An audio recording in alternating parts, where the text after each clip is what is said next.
Down to the floor, hands and knees, spread the fingers and shift your weight forward. Then shift it back. Make sure that the elbows stay locked out and turned or corkscrewed all the way in. Pull the chin in like you're trying to pull the back of your head towards the ceiling. Start a little bit at a time as you lean into each one. Now reverse the hand, do one at a time, and you're gonna come back. The goal is to keep the arms straight and not force the movement. Just see how far you can go. Now, if you can do both at the same time, go ahead. Just be very careful. Because we use computers and we're using these fine motor skills with our hands, if you've never done wrist stretches before, you want to be very gentle because it can easily become painful and you can stretch it too far.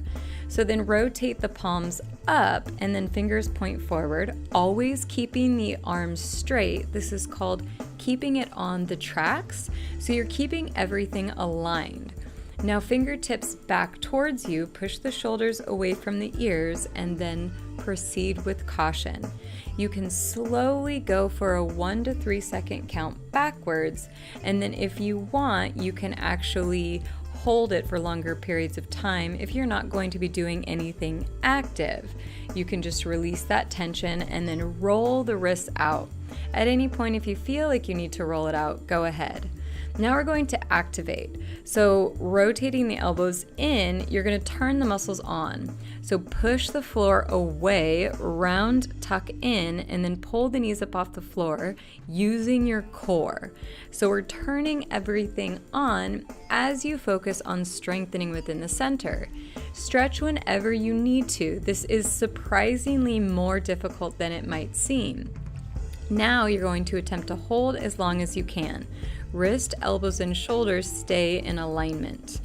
Now, any point, because you're not used to doing the stretches, you can always release. It'll feel like a burning sensation or just like it's too much. Set it up again. You're going into a high pike. So everything is aligned and then you're looking up at the ceiling, sucking your tummy in, sucking the stomach in. Find your breath, but keep the core engaged.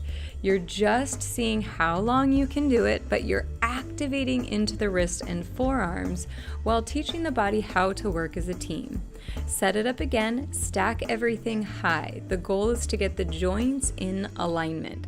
Getting the head below the heart is very good for our system and for our heart to pump blood in a different direction.